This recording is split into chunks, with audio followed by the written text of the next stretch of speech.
প্রখ্যাত মুফাসসির কুরআন মাওলানা মুহাম্মদ দেলোয়ার হোসেন সাঈদী হুজুরের একটি মনোমুগ্ধকর ওয়াজ।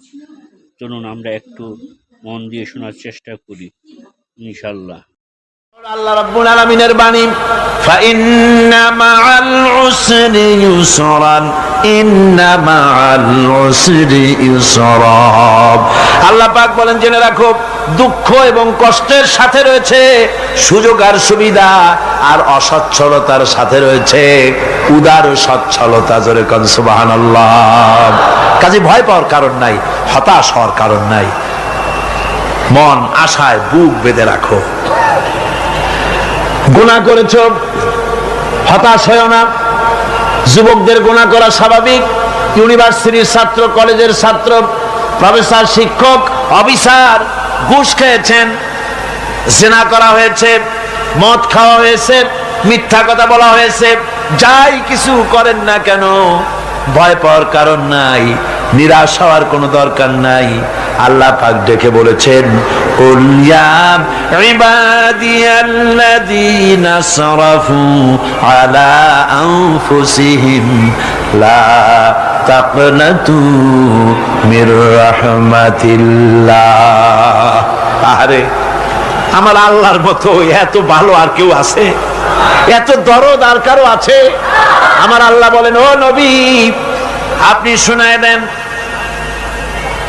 হে আল্লাহর বান্দারা, তোমরা যারা নিজেদের উপরে বাড়াবাড়ি করেছো, নিজেদের উপরে জুলুম করেছো, অত্যাচার করেছো, আমি আল্লাহর রহমত থেকে নিরাশ হয়ে যেও না। মানুষ যদি অপরাধ করে, বাপের সাথে অপরাধ করেছে, মায়ের সাথে অপরাধ করেছে, মা বাবা সন্তানের চাইতে এত বড় কল্যাণকামী তো আর কেউ নাই। কিন্তু মা বাবা কোনোদিন বলে না, আয় আমার ছেলে, তোরে মাফ করে দেই, এরকম বলে নাকি? মন চায় ছেলে যদি মাপ চাইতো, খুশি হয়ে মাফ করে দিতাম। কিন্তু কেন যে আসে না, ডাকে না যে আয় মাফ করে দেই। মা বাপ আপনাকে এত ভালোবাসে, সেই মা বাপও আপনাকে বলে না যে আয় মাফ করে দেই। আমার আল্লাহ হচ্ছেন এমন আল্লাহ, আল্লাহ রাব্বুল আলামিন ডাকেন, এ বান্দা, খুন করেছিস ফিরে আয়, জিনা করেছিস ফিরে আয়, হত্যা করেছিস ফিরে আয়, চুরি করেছিস ফিরে আয়, কুফরি করেছিস ফিরে আয়, সুদ খেয়েছিস, ঘুষ খেয়েছিস, মদ খেয়েছিস, ফিরে আয়। এসে আমার দরবারে চোখের পানি ফেল, আমার দরবারে কাঁদাকাটি কর। ইন্নাল্লাহা ইয়াগফিরুয যুনুবা জামিআ ইন্নাহু হুয়াল গফুরুর রহিম।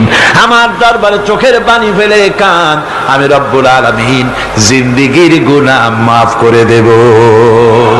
সুবহানাল্লাহ কোন, সুবহানাল্লাহ কোন। আমার কাছে কান, চোখের পানি ফেল। আল্লাহ রাব্বুল আলামিনের কাছে বান্দার দুইটা ফোঁটা বেশি প্রিয়। একটা হলো জিহাদের ময়দানে যে রক্ত ফোঁটা দেওয়া হয়, এটা আল্লাহর কাছে প্রিয়। আর আল্লাহর ভয়তে গুনার জন্য লজ্জা করে, অনুশোচনা করে বান্দা যখন চোখের পানি ছেড়ে দেয়, আল্লাহর কাছে এটা অত্যন্ত প্রিয়। নবীজি বলেছেন, বান্দা যখন গুনার ভয়তে, আল্লাহর ভয়তে, জাহান্নামের ভয়তে অনুশোচনা করে যখন চোখ দিয়া পানি ছেড়ে দেয়, ওই চোখের পানি নাকের অর্ধেক আসতে না আসতে আল্লাহ রাব্বুল আলামিন বান্দারে মাফ করে দেন। আল্লাহ বরদাস্ত করতে পারেন না যে বান্দা কান্দু। আমার ভাইরা, আল্লাহ রহমত, এই পৃথিবীতে আল্লাহ রহমতকে 100 ভাগ করা হয়েছে। আল্লাহ রহমতের কত ভাগ? এই 100 ভাগের 1 ভাগ সারা পৃথিবীতে ছড়াই দেওয়া হয়েছে। আর 99 ভাগ কার কাছে? আল্লাহর কাছে।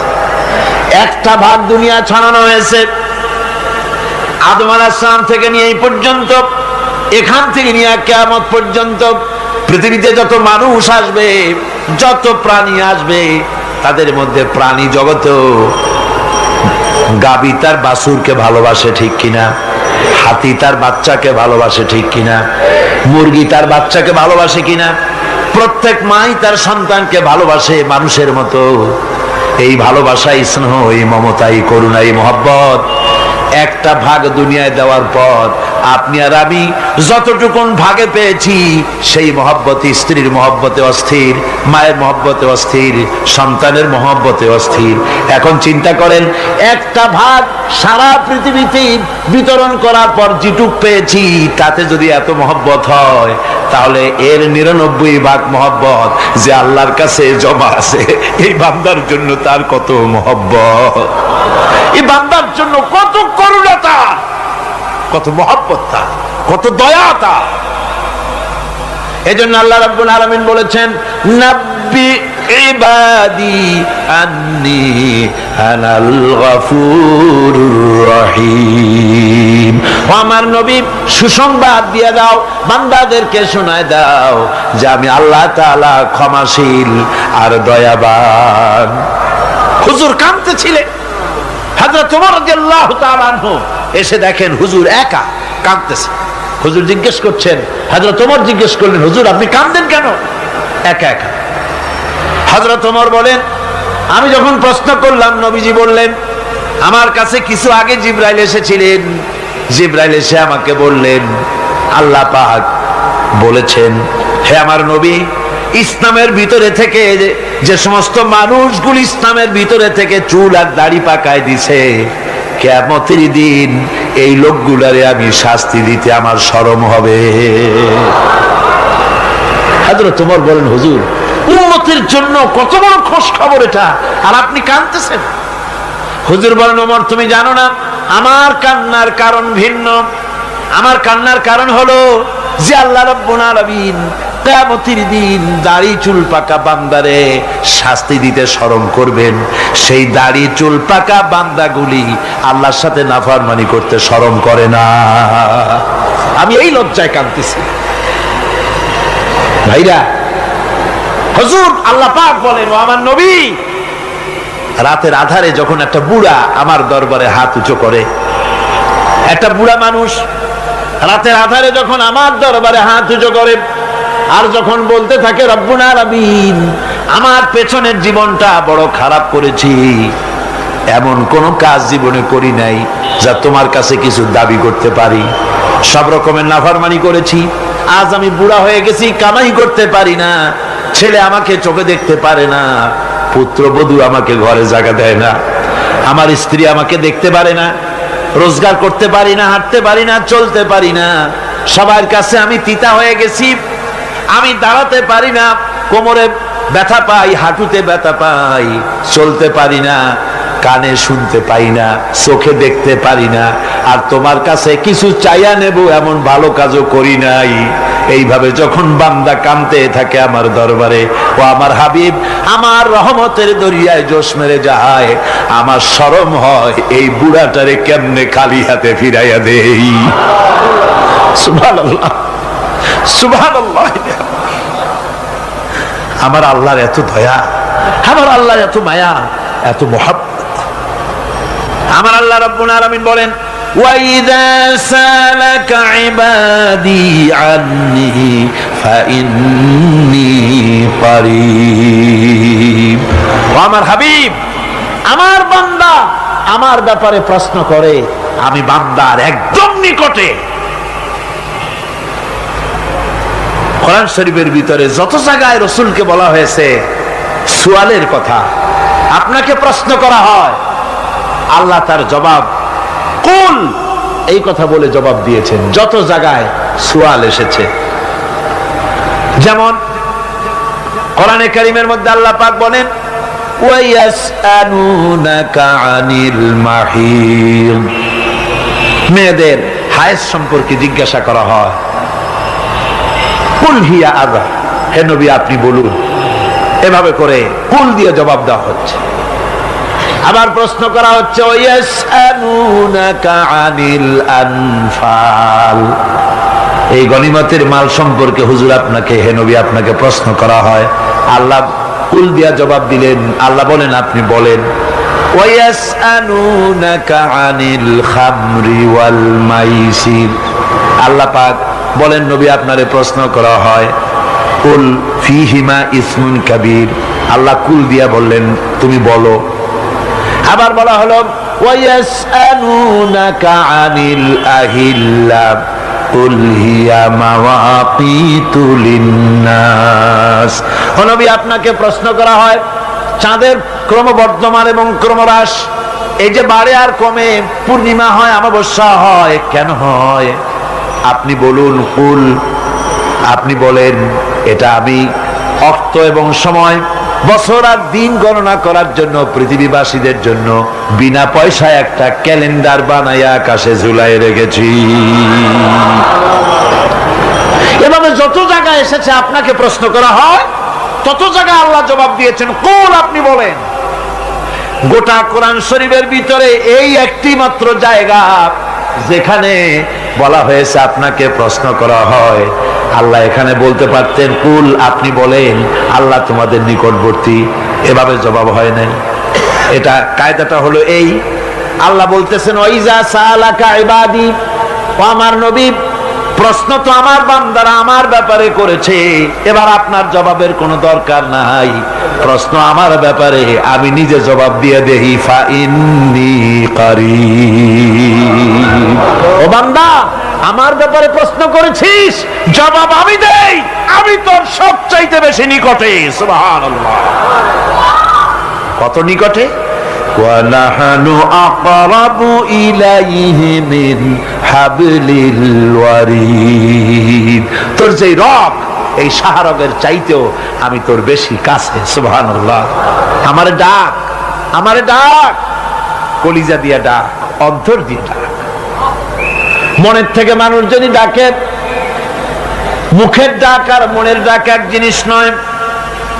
দিল সে জুবাত নিকলতি হ্যায়, असर रखती है पर नहीं मगर ताकते परवाज रखती है। দিল থেকে যে কথা বেরোয় তা প্রভাব বিস্তার করে, ডানা নাই কিন্তু ওড়ার ক্ষমতা রাখে। মনের কথাই ভিন্ন। মন থেকে, দিল থেকে, কলিজা থেকে, অন্তরের গভীর কন্দর থেকে মুহাব্বতের সাথে কেউ যদি একবার বলে আল্লাহ, বলেন আল্লাহ, আল্লাহ, আল্লাহ, আল্লাহ রাব্বুল আলামিন বলেন, অন্তরের অন্তঃস্থল থেকে একটি বার যদি বান্দা বলেন আল্লাহ, আল্লাহ বলেন 70 বার সাড়া দিয়া জিজ্ঞেস করি, বান্দা কি চাও, আমি তোমার কাছে আসি। সুবহানাল্লাহ, আমি তোর একদম কাছে, কি চাস বল, বল আমার কাছে। এমন দয়াবান, এমন মেহেরবান, এমন আল্লাহ আমাদের। সে আল্লাহ রাব্বুল আলামিন, তিনি বলছেন وقال ربكم ادعوني استجب لكم। তোমাদের রব বলেছেন আমারে ডাকো, আমি আল্লাহ ডাকের সাড়া দিয়া দেব। সুবহানাল্লাহ। কারে ডাকতে হবে? কারে ডাকতে হবে? এই বিশাল জনসমুদ্র একযোগে চিল্লায় কোন কারে ডাকতে হবে? কোন পীর সাহেবকে নয়, আল্লাহর কসম কোন খাজা বাবাকে নয়, ডাকতে হবে কারে? চিল্লায় কোন কারে? ওয়াকালা রাব্বুকুম উদউনি, তোমার রব তোমাকে বলতেছে আমারে ডাকো, আস্তাজিব লাকুম, আমারে ডাকবে আমি সাড়া দিয়ে দেব। সুবহানাল্লাহ। আল্লাহকে ডাকেন, কি চাই আপনার বলেন, কি চাই? আল্লাহর কাছে চান, আল্লাহ দিয়ে দিবে। যাওয়ার জায়গা আল্লাহর কাছে চাইবেন, আল্লাহ দিবেন। দেওয়ার জায়গা, চাওয়ার জায়গা হলো সেজদায় পড়ে যাবেন। আমার ভাইয়েরা, জায়গাটা চিনায় দিলাম। মাজারে যাওয়া লাগবে না, কবরে যাওয়া লাগবে না। 2 রাকাত নামাজ পড়ে সেজদায় পড়ে গিয়া যত বিপদ আছে, মুসিবত আছে, সেজদার মধ্যে চোখের পানি ছেড়ে দেন আর কেন্দে কেন্দে জীবনের কথা বলেন। আল্লাহ রাব্বুল আলামিন আপনার আওয়াজ শুনবেন আর দোয়া কবুল করে নিবেন। কাঁদতে হবে আল্লাহর কাছে। কার কাছে? আল্লাহর কাছে।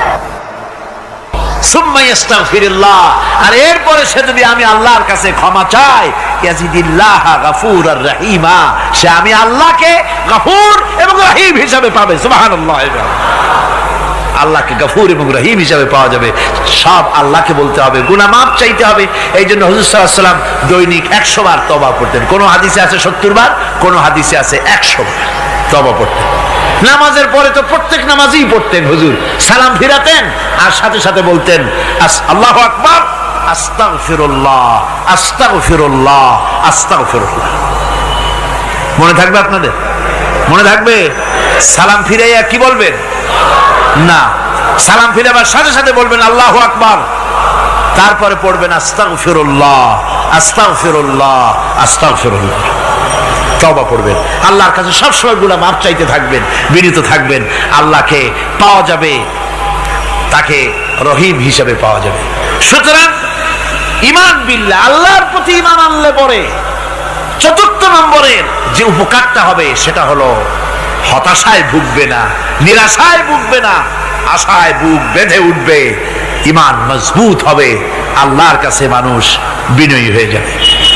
এবার পঞ্চম নম্বরের উপকার আমি বলছিলাম, ঈমান বিল্লাহ, আল্লাহর প্রতি ঈমান আনলে পরে অসংখ্য উপকার হয়, অসংখ্য বৈশিষ্ট্যের আছে। এর 6টা উপকারের কথা আমি বলবো। কয়টা? অসংখ্য উপকারের ভিতরে প্রধান 6টি উপকারের কথা বলবো। এর বললাম কয়টা? 4টে বলেছি। এবার বলো পঞ্চম উপকারের কথা। আল্লাহর প্রতি আপনি পূর্ব পশ্চিমে কতবার মুখ ঘোরালেন, এটাই কিন্তু আপনার আসল সৎ কাজ নয়। আসল সৎ কাজ হলো আল্লাহর প্রতি ঈমান আনা। এই ঈমানের ব্যাপারে 3টা দিন আমরা পার করে দিলাম, এখনো কথা শেষ হয় নাই। আল্লাহর প্রতি ঈমান আনলে পরে যে উপকারটা হবে পঞ্চম নম্বরে, সেটা হলো কঠোর এবং কঠিন বিপদের ভিতরে বান্দার ভিতরে অবিচলতা এবং ধৈর্যের সৃষ্টি হয়ে যাবে। আলহামদুলিল্লাহ। কঠিন বিপদ মুসিবত আসলে পরে সে অবিচল থাকবে। সারা দুনিয়ার বিপদ আপদ, শত্রুতা, দুঃখ, কষ্ট, মুসিবত, জুলুম, নির্যাতন সবকিছু পাহাড়ের মতো উঁচু হয়ে তাকে ঘিরে ফেলবে, কিন্তু তাকে এক চুলও নাড়াতে পারবে না। আলহামদুলিল্লাহ। সারা পৃথিবী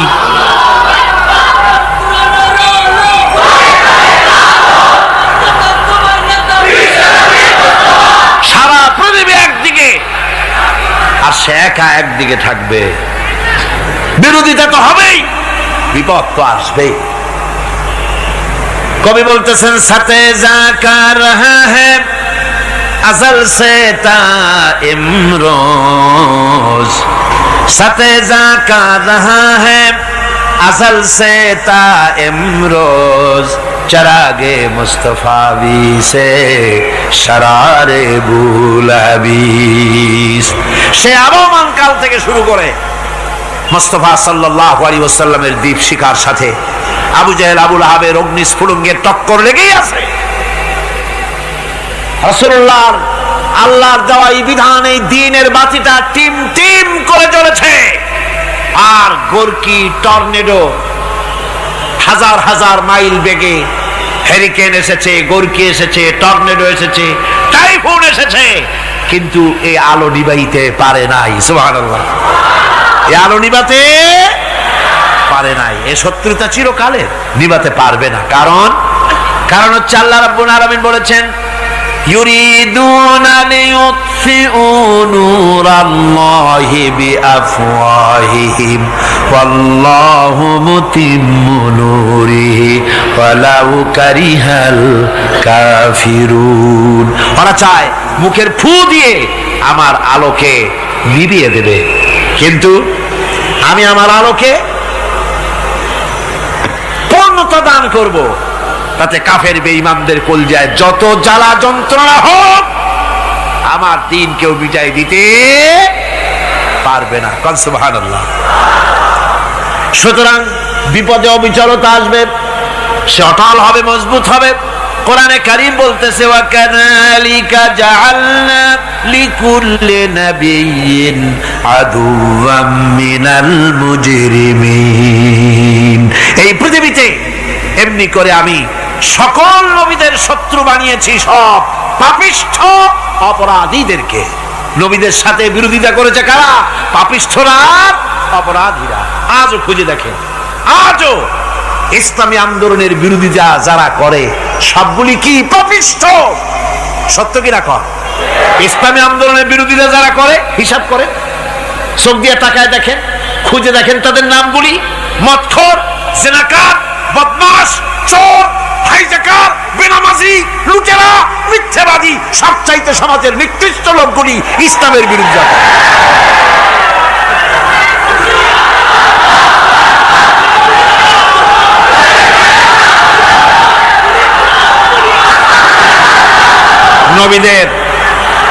নবীদের শত্রু আল্লাহ বলেন সব যুগে নবীদের সাথে শত্রুতা করেছে পাপিষ্ঠরা।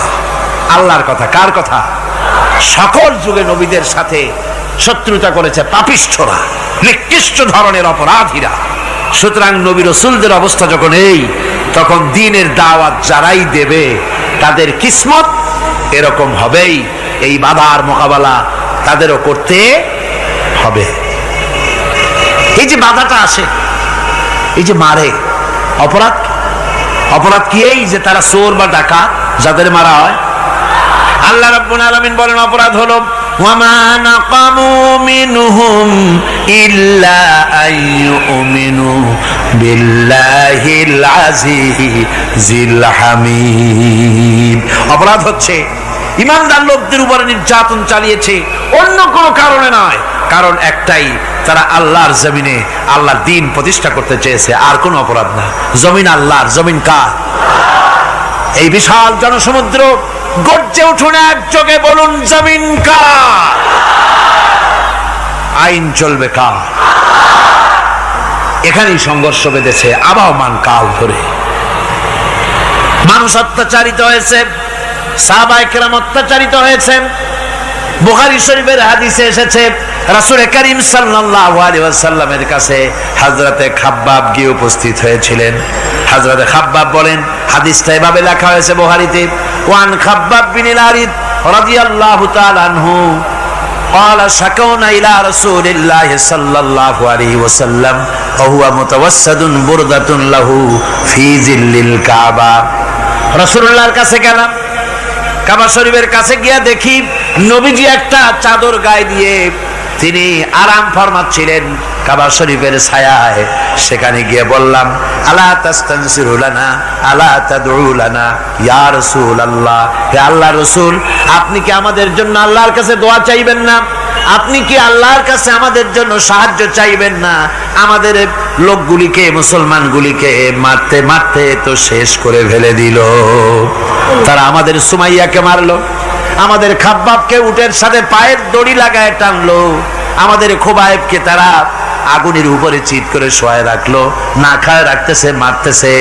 কষ্টে তো শেষ হয়ে গেলাম, হুজুর আপনি কি আমাদের জন্য দোয়া করবেন না? হাদিস শরীফে এসেছে নবীজি উঠে বসলেন সোজা হয়ে।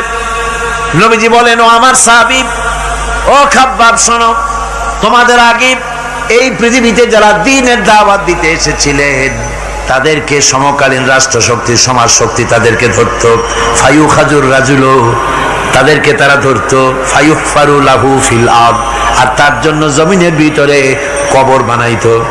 ওই কবর ফায়ুজালু ফিহা, ওই কবরের ভিতরে তাকে কোমর পর্যন্ত গেড়ে দিত।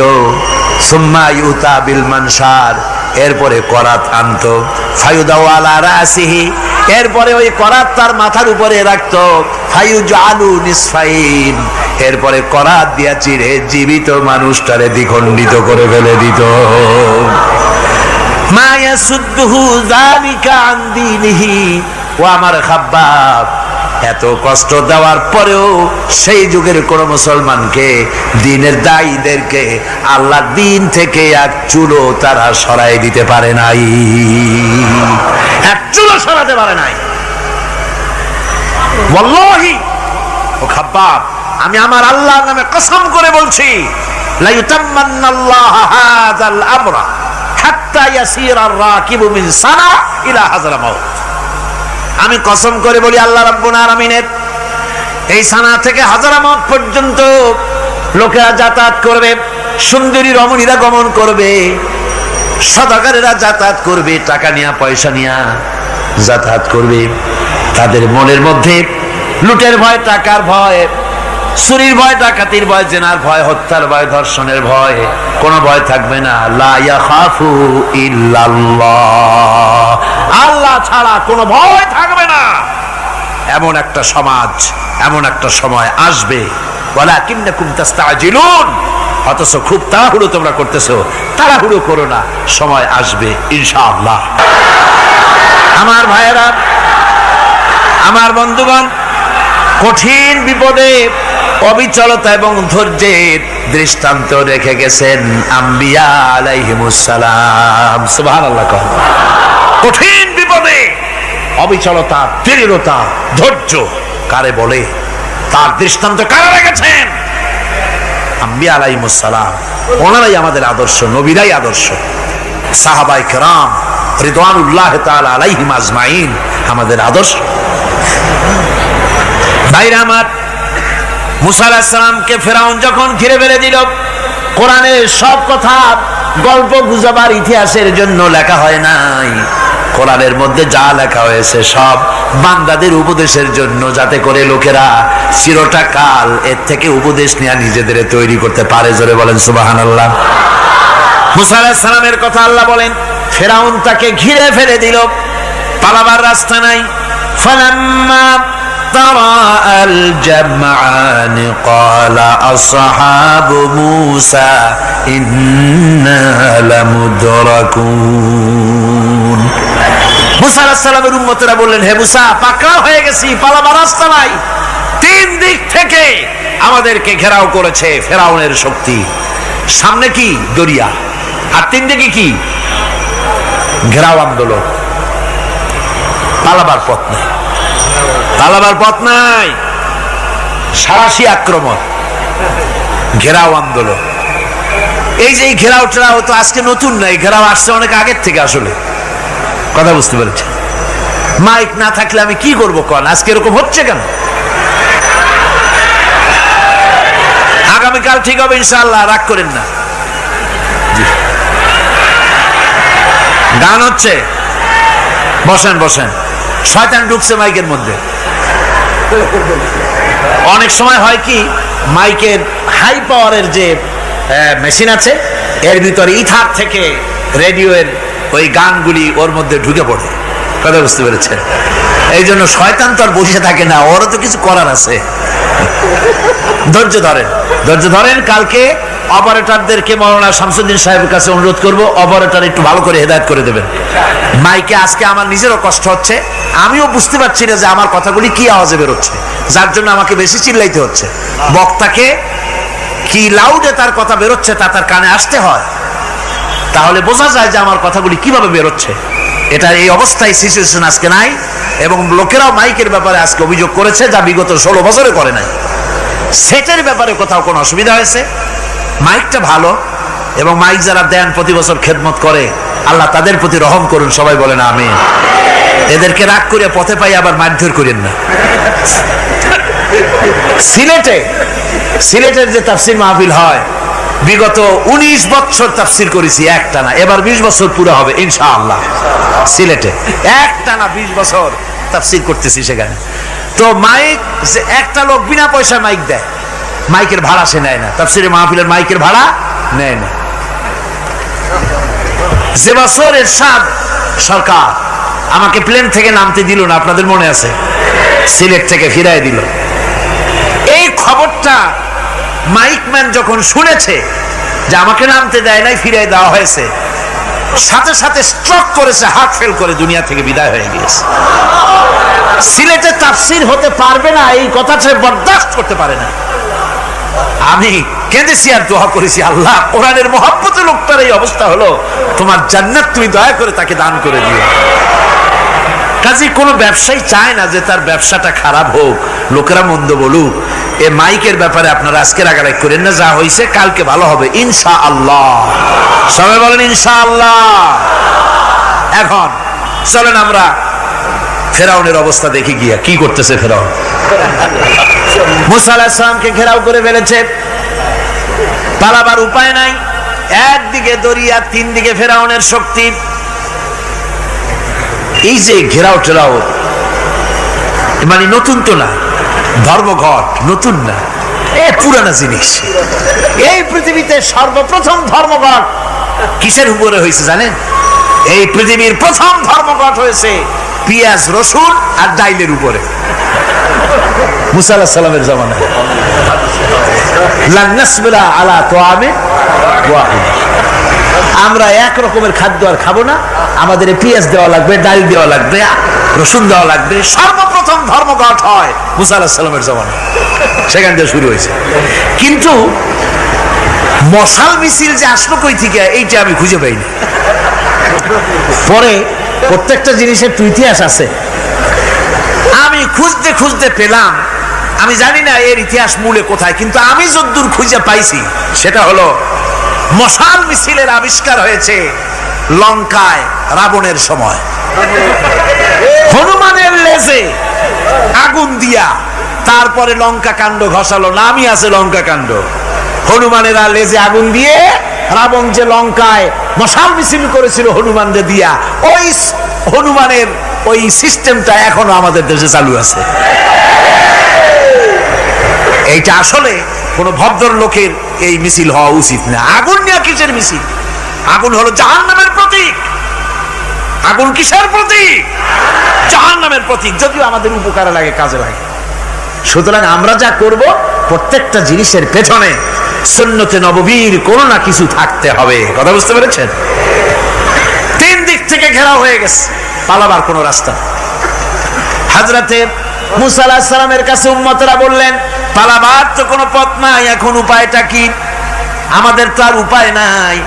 মুসা আলাইহিস সালাম দেখেন বিপদে পড়ে গেছেন, কিন্তু ধৈর্য হারান নাই, ভয় পান নাই। ভয় পাইছিলেন? ভয় পেয়েছেন?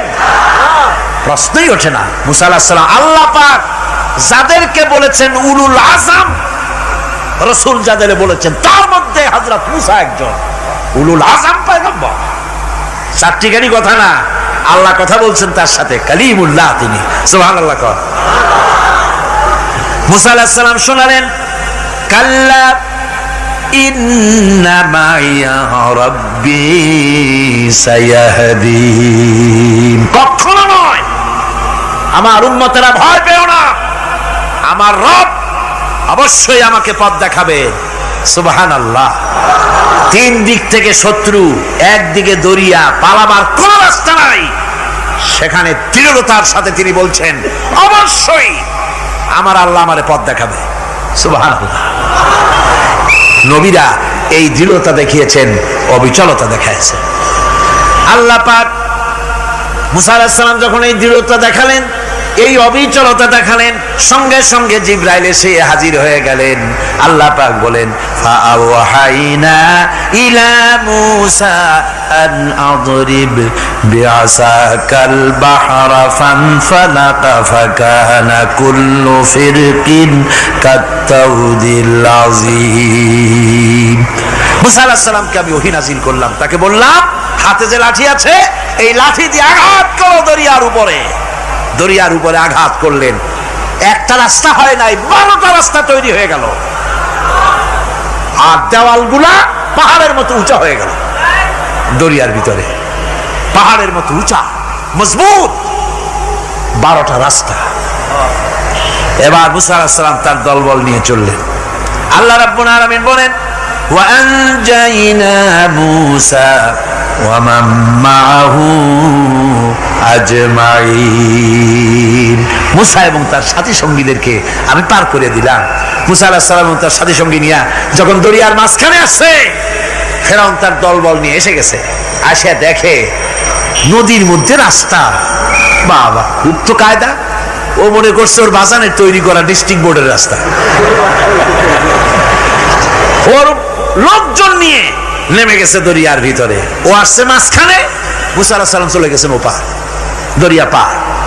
মাঝখানে যখন এসে গেল, আল্লাহ রাব্বুল আলামিন পানিকে অর্ডার করলেন কুন। আল্লাহ তো বটন টেপা লাগে না, মুখ দিয়া কোনো হুকুম করা লাগে না, শুধু বলেন কুন। যে ব্যাপারে কুন বলেন ফায়াকুন, সাথে সাথে হয়ে যায়। আল্লাহ বললেন কুন, আর অমনি রাস্তা বন্ধ হয়ে গেল। এবার তুফান শুরু হয়েছে নদীতে, ঢেউয়ের উপরে ঢেউ, মৌজুন কাল জিবাল, পাহাড়ের মতো উঁচু হয়ে হয়ে ঢেউ আসতেছে। দলবল ঘোড়া আর অস্ত্রপাতি যা ছিল সব মরিয়া শেষ। এবার ফেরাউন একা উপরে ওঠে আর নিচে নামে, পানি খেতে খেতে পেটের কাম সারা, জনমের খাওয়া খাইছে পানি। এখন জান যা, বাঁচবার আর উপায় নাই, বাঁচবার আর উপায় নাই। ফেরাউন তার নিজের জীবন সম্পর্কে হতাশ হয়ে গেল। এবার ফেরাউন বলতেছে, আমানতু আন্নাহু লা ইলাহা ইল্লাল্লাযী আমানাত বিহি বানু ইসরাঈল। আমি ঈমান আনলাম, আমি ঈমান আনলাম আল্লাহ ছাড়া কোন ইলাহা নাই। ওই আল্লাহর উপর ঈমান আনলাম যে আল্লাহর উপর ঈমান এনেছে বনি ইসরাঈলেরা। আল্লাহ যাতে ঠিক পায় যে কোন আল্লাহর উপর ঈমান আনছে। বনি ইসরাঈলের আল্লাহর উপর ঈমান আনলাম। আল্লাহ, এই তো মুসলমান হয়ে গেছি, এরপরও আমার সুবাও কেন? আল্লাহ রাব্বুল আলামিন জবাবে বলেন, আল আন, এখন ওয়াকাদ আসাইতা ক্বাবলু ওয়া কুনতা মিনাল মুফসিদিন। এখন ঈমান আনার কথা বলছো, অথচ যুগের পর যুগ, বছরের পর বছর ধরে আমার মানুষের উপরে মন গড়া আইন চালাইছো, আমার পয়গম্বরের সাথে বেয়াদবি করেছো। আজ তোমাকে আমি ছাড়ছি না, তোমাকে আজকে ছেড়ে দেব না, আমি তোমাকে মারব। আর সমস্ত প্রাণীগুলিকে, স্থলচর প্রাণীগুলিকে আল্লাহ পাক অর্ডার দিয়া দিলেন, এই ফেরাউনের লাশকে ডুবাবি না, পচাবি না, খাবি না। আল ইয়াউমা নুনাজ্জিকা বিবাদানিক, আমি তোমার শরীরে বাঁচায় দেব। পোকে খাবে না, পানিতে পচবে না, মাছে খাবে না, কুমিরে খাবে না, দুনিয়ার কোনো পশুতে খাবে না। আমি তোরে শুটকি বানাইয়া রাখবো, যাতে করে দুনিয়ার সমস্ত ফেরাউন যত যুগে যুগে আসে তোরে দেখে যেন হেদায়েত নিতে পারে। ফেরাউনকে আল্লাহ শুটকি বানায় রাখছে। আমি ফেরাউনদের লাশ দেখেছি ব্রিটিশ মিউজিয়ামে। ফেরাউন তো একটা না, অনেকগুলা। আসলটারে অবশ্য দেখিনি।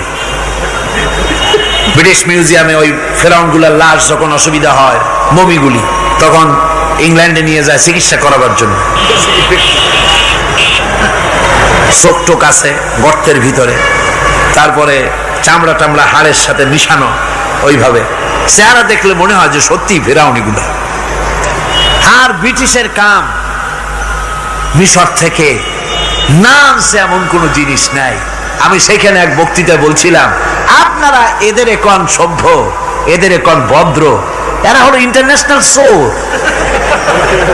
ওরা সারা দুনিয়া চুরি করেছে। লন্ডনে বক্তৃতা করেছি, সারাটা দুনিয়া চুরি করছে, আমাদের দেশকে শোষণ করেছে। এই বিশাল ভূভাগকে শোষণ করে ইংল্যান্ডের দ্বীপটাকে তারা সাজাইছে। তারা ময়ূর সিংহাসনের, শাহজাহানের ময়ূর সিংহাসনের ময়ূরের বাম চোখে কোহিনূর মণি লাগাইছিলেন। শাহজাহান ময়ূরের ডান চোখে কোহিনূর মণি লাগায় নাই। কোহিনূর মণির অনেক দাম, আমি দেখে এসেছি মণি। এখন সেটা কুইন এলিজাবেথের মুকুটে শোভা পাচ্ছে। সেই মণি এমনি বলে প্রবাদে, 7 রাজার ধন এক মাণিক্য, বলেন এরকম, অনেক দাম। শাহজাহান দেখালেন, আমি মুসলমান, আমার কাছে এটার দাম নাই, এই জন্য ময়ূরের ডান চোখে লাগালাম না, বাম চোখে লাগাই দিলাম। এইটারে চুরি করছে। তারপরে মিশর থেকে, মিশরের মমি চুরি করেছে, জুতা চুরি করছে, ছাতি চুরি করছে, পিসা চুরি করেছে। আমি বললাম, এগুলা কি ভদ্রলোক নাকি? এরা জুতা চোর, পিসা চোর, লাঠি চোর, সব চুরি করেছে। যাই দেখেন ব্রিটিশ মিউজিয়ামের মধ্যে সব দুনিয়ার চুরি করা জিনিস নিয়ে তারা মানুষকে দেখাইয়া পয়সা অর্জন করছে। টিপু সুলতানের তরবারিটা পর্যন্ত চুরি করেছে। আজ পর্যন্ত ব্রিটিশ মিউজিয়ামে টিপু সুলতানের তরবারিটা আছে, আমি তরবারিটা দেখে এসেছি। আমার বন্ধুগণ, বলতেছিলাম যে পৃথিবীতে আল্লাহ রাব্বুল আলামিন নবীরা তাদের চরিত্র দিয়ে বিপদের মোকাবেলা করে দুনিয়ার সামনে কঠিন বিপদের মোকাবেলা করে অবিচলতা, দৃঢ়তা দেখায় গেছেন যে কেমন করে এই পৃথিবীতে বিপদের সামনে মোকাবেলা করতে হয়। ধৈর্য ধরতে হবে, বিপদ আসবে পাহাড় সমান হয়ে, আপনাকে ধৈর্য ধারণ করতে হবে সেভাবে বুক বেঁধে। যেহেতু এটা যদি বিশ্বাস হয় যে আমার কিসমতে যা আছে তার থেকে বেশি কিছু হবে না, তাহলেই আপনার ধৈর্য আসবে, ভয় পাবেন না। কথা ঠিক কিনা কন? এবারে হযরত হুদ আলাইহিস সালাম সম্পর্কে আল্লাহ রাব্বুল আলামিন বলেন, হযরতে হুদকে যখন ষড়যন্ত্র হলো কাফির বেঈমানেরা তাকে মেরে ফেলার জন্য যখন সরকারি ষড়যন্ত্রে লিপ্ত হয়ে গেল, হযরতে হুদ সমাজের এই চ্যালেঞ্জের মোকাবেলা করলেন। হযরত হুদ বলেন, ফাকিদুনি জামিআন সুম্মা লা তুনজিরুন ইন্নী তাওয়াক্কালতু আলাল্লাহি রাব্বি ওয়া রাব্বিকুম।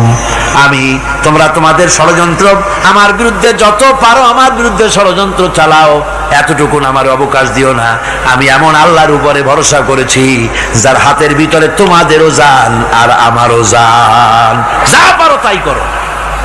সরকার সমস্ত শক্তি একত্রিত হয়ে আমার মোকাবেলা করো। একদিকে হুদ আলাইহিস সালাম, আর একদিকে গোটা জাতি। হযরত হুদ ভয় পায় নাই। সুবহানাল্লাহ কোন? ঈমান বিল্লাহ মানুষের কলিজাকে এভাবে শক্ত করে দেয়। কোন আলহামদুলিল্লাহ। এবারে এই বিপদের, কঠিন বিপদের মোকাবেলা করে আমার রাসূল যে প্রমাণ দিয়া গেলেন, আমার রাসূল যে কঠিন বিপদের মোকাবেলা করলেন, ভাইয়ের আমার, হিজরতের রাতে সওর পাহাড়ের ভিতরে যখন তিনি আশ্রয় নিলেন, হযরতে আবু বকরের সাথে ছিলেন। হযরতে আবু বকর রাদিয়াল্লাহু তাআলা আনহু বলেন, হুজুর আপনি দাঁড়ান, এটা তো পাহাড়িয়া গুহা, গুহার ভিতরে সাপ থাকতে পারে, বিচ্ছু থাকতে পারে, আমি আগে ঢুকি, বিপদ যদি হয় আমার উপর থেকে হয়ে যাক। গুহার ভিতরে নেমে গুহা সাফ করলেন। এরপরে হুজুরকে ডাকলেন, হুজুর তাশরীফ নিলেন গুহার ভিতরে। এরপরে হুজুর বললেন, আবু বকর পাহাড়ে হেঁটে হেঁটে 2-3টা পাহাড় পাড়ি দিয়া যাওয়া লাগে সৌর পাহাড়ে। মদিনার সোজা রাস্তা হুজুর ধরেন নাই, মেসফালার পথ দিয়া জাবালে কেদোয়ার উপর দিয়া 3টা পাহাড় পাড়ি দিয়া তারপরে হুজুর গেলেন সৌর পাহাড়ে।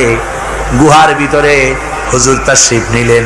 বললেন, আবু বকর তুমি বসো, তোমার উরুর উপরে মাথা রেখে আমি একটু আরাম করি। হযরতে আবু বকর বসলেন, হুজুর তার উরুর উপরে মাথা রেখে ঘুমায় গেলেন।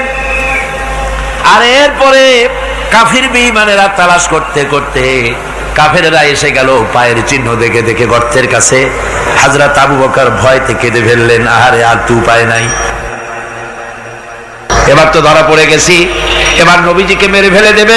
নবীর মহব্বতে, নিজের মহব্বতে নয়, নবীর মহব্বতে কাঁদতেছিলেন। হুজুর বলেন, হুজুরের ঘুম ভেঙে গেল। বলো, আবু বকর কাঁদো কেন? ছেলের কথা, মেয়ের কথা, বিবির কথা, বাড়ির কথা মনে পড়লো নাকি? হযরত আবু বকর বলেন, ইয়া রাসূলুল্লাহ, আল্লাহর কসম করে বলি, যেদিন ঈমান এনেছি এই কলিজার ভিতরে মা বাপ, স্ত্রী, পুত্র, পরিজন, এমনকি আমার নিজের জীবনের চাইতে আপনারে বেশি ভালোবাসি। তা কাঁদো কেন? কাঁদো কেন? হযরত আবু বকর বলেন, হুজুর ধরা পড়ে গেছি, কাফেররা এসে গেছে গর্তের কাছে, তাকালি আমাদের দেখতে পাবে, আমরা তো মাইনরিটি, ওরা তো মেজরিটি, আমরা তো ধরি মারি ফেলাই দেবে, আপনাকে মেরে ফেলে দেবে, এই জন্য কাঁদি। আল্লাহ রাব্বুল আলামিন হুজুর তখন কি দৃঢ়তা, কি অবিচলতা, কি ধৈর্যের পাহাড় সম মনোবৃত্তি তখন দেখালেন। আল্লাহ কোরআন শরীফে চিরকাল যাতে মানুষেরা হেদায়েত নিতে পারে সেজন্য হুজুরের কথা উঠায় দিলেন কোরআনে। আল্লাহ পাক বলেন, ইযহুমা ফিল গার ইয ইয়াকুলু লিসাহিবিহি লা তাহজান ইন্নাল্লাহা মা'ানা। ও বন্ধু, ভয় পেও না, আল্লাহ আমাদের সাথে আছেন। সুবহানাল্লাহ। আল্লাহ আমাদের সাথে আছেন। আমরা মাইনরিটি নই, আমরাই মেজরিটি। আল্লাহ আছে আমার সাথে, ভয় পাওয়ার কোনো কারণ নাই। সুবহানাল্লাহ। আল্লাহ পাক বলেন, ফাআনসালাল্লাহু সাকিনাতাহু আলাইহি ওয়া আইয়াদাহু বিজুনুদিন লাম তারাওহা। আমি এদের অন্তরের ভিতরে আমি শান্তি নাজিল করে দিলাম, প্রশান্তি দিয়া দিলাম, আর আমি সাহায্য করলাম, আর এমন সব সৈন্য পাঠায় দিলাম যে সৈন্যগুলি তোমরা দেখতে পাও নাই। সুবহানাল্লাহ ওয়া বিহামদিহি। ভাইরা আমার, রাসূল করিম সাল্লাল্লাহু আলাইহি সাল্লাম এই বিপদের মাঝে, চরম বিপদের মাঝে অবিচলতা, দৃঢ়তা, কঠিন আত্মনির্ভরতা দেখিয়েছেন। এগুলি হলো ঈমানের পঞ্চম নম্বরের উপকারিতা। আল্লাহর প্রতি ঈমান আনলে এভাবে পাহাড় সম ঈমান মজবুত হয়ে যায়। জেলের পরোয়া করি না, ফাঁসির পরোয়া করি না, শহীদ হওয়ার পরোয়া করি না, মেরে ফেলে দেবে, উড়ায় দেবে, হত্যা করবে, পরোয়া করি না। পরোয়া করি কেবলমাত্র কাকে? জোরে বলেন কারে? এইরকম মুসলমান হাজার হাজার লাখ লাখ দরকার নাই, 313 জন যথেষ্ট। কয়জন যথেষ্ট? 313 জন যথেষ্ট। বদরে যারা জান দিয়ে মাল দিয়ে দিনকে প্রতিষ্ঠিত করেছিলেন, এরকম 313 জনই যথেষ্ট ছিল। এই দৃঢ়তা, এই অবিচলতা, এই ঈমান, এই ধৈর্য শিক্ষা দেয়, এই উপকার করে ঈমান বিল্লাহ। আল্লাহর প্রতি ঈমান আনলে এভাবে পাহাড়ের মতো শক্ত হয়ে যায় কলিজা। কোন আলহামদুলিল্লাহ। আমার বন্ধুগণ, এবার আমি বলবো সর্বশেষ উপকারের কথাটা বলি, মোনাজাত ছেড়ে দেব। কয়টার কথা বলছিলাম? উপকার 6টা উপকারের কথা বলেছি। অনেকগুলি বৈশিষ্ট্য, অনেকগুলি উপকারের মধ্যে আল্লাহর প্রতি ঈমানের 6টা উপকারের কথা 5টা বলা হয়ে গেছে। এবার 6ষ্ঠ নম্বর এবং শেষ নম্বর, এটা হচ্ছে আল্লাহর প্রতি ঈমান আনলে পরে তার দ্বারা সবচাইতে বেশি ফায়দা পায় সমাজ এবং রাষ্ট্র। কোন আলহামদুলিল্লাহ, কোন আলহামদুলিল্লাহ। আল্লাহর প্রতি ঈমানের দ্বারা নৈতিক সংশোধন হয় এবং রাষ্ট্র আর সমাজ সবচাইতে বেশি উপকৃত হয়। কারণ হলো ঈমানদার ব্যক্তি আল্লাহর প্রতি যে ঈমান এনেছে, তার মনের মধ্যে ধারণা এটা হয়, আমার কোনো কাজ তো গোপন থাকে না। ইন্নাল্লাহা লা ইয়াখফা আলাইহি শাইউন ফিল আরদি ওয়ালা ফিস সামা। আল্লাহর কাছে গোপন বলতে কিছু নাই, আকাশেও নাই, জমিনেও নাই, কোনো কিছু গোপন নাই। সুতরাং আমি যা করি সব আল্লাহ দেখেন এবং শোনেন। এমনকি মানুষ যে কল্পনা করে, সে কল্পনাও আল্লাহ টের পায় না, নাকি? টের পায় কিনা? ওয়াইন তুবদু মিন আনফুসিকুম আও তুখফুহু ইউহাসিবুকুম বিহিল্লাহ। মনের ভিতরে যে কল্পনা করো, আল্লাহ পাক বলেন এই কল্পনারও হিসাব আমি রব্বুল আলামিন তোমার কাছ থেকে নেব। ফায়ুআযযিবু মান ইয়াশাউ, যারে খুশি শাস্তি দেব, আর যারে খুশি আমি মাফ করে দেব। জোরে বলেন সুবহানাল্লাহ।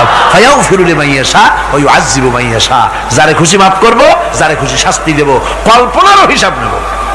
এই কথা মুমিনের যদি জানা থাকে, তাহলে আর তার কোনো চিন্তা থাকে না, তার নৈতিক চরিত্র ভালো হয়ে যায়। কোন সুবহানাল্লাহ।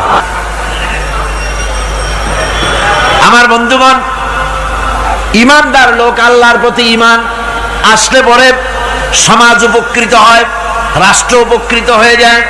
যেহেতু বান্দা জানে আমি দায়িত্বহীন কোনো কথা বলতে পারবো না, দায়িত্বহীন কোনো কাজ করতে পারবো না।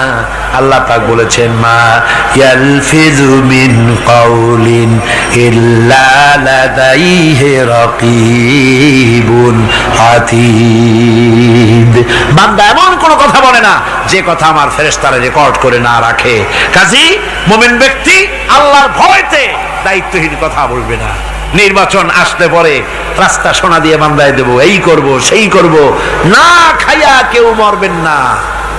আসে না নির্বাচনের সময় সারাগালি বদনারা মঞ্চে দাঁড়িয়ে কত বড় বক্তৃতা করে, ভাইয়ের আমার, বোনের আমার, এবার আমার বোতল মার্কা বাক্স,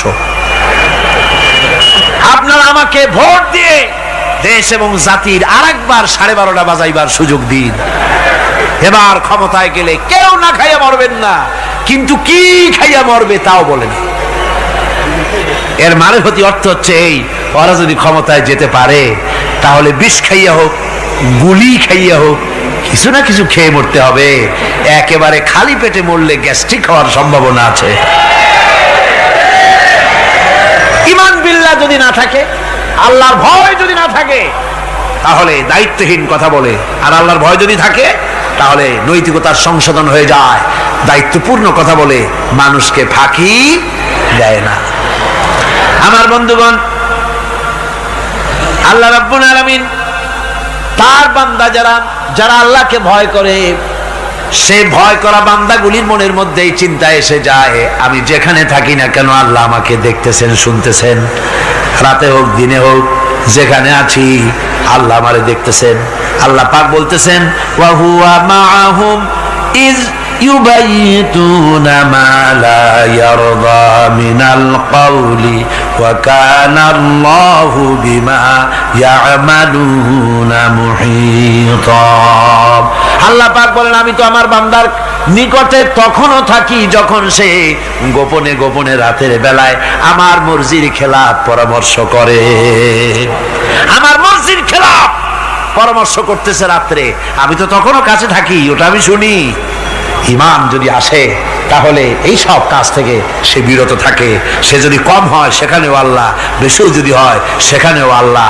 এমন কোন জায়গা আছে নাকি চিটাগংয়ে যেখানে আপনি একটা আকাম করবেন আর আল্লাহ টের পাবে না? কোন আছে নাকি? আচ্ছা, চট্টগ্রামে না থাকুক, বাংলাদেশের কোন জায়গা আছে নাকি? পার্বত্য চট্টগ্রামে যত পাহাড় আছে, উঁচু নিচে জায়গা আছে, ওই জায়গায় বোধহয় আছে নাকি? সারা পৃথিবীতে আছে কোথাও? আল্লাহকে ফাঁকি দেওয়ার জায়গা কোথাও? সব স্পষ্ট। আল্লাহ কি ঘুমায় নাকি? ঘুমায়? তার কাছে দিনও যায়, রাতও তাই। সমানে তিনি দেখতে পান, শুনতে পান, সবকিছু দেখতে পান, সবকিছু শুনতে পান। তাকে ফাঁকি দেওয়ার কোনো উপায় নাই। এই জন্য ৬ষ্ঠ নম্বরের উপকার যেটা হয়, সেটা হলো সমাজ উপকৃত হয় ওই মানুষ দিয়ে যার মধ্যে ঈমান আছে। হযরত ওমর রাদিয়াল্লাহু তাআলা আনহু রাতের আধারে, শেষ রাত্রে ঘুরতেছিলেন, দেখেন এক বাড়িতে কথা হচ্ছে, কথাবার্তার আওয়াজ পাওয়া যায়। মনে করলেন কোন অসুখ বিসুখ নাকি।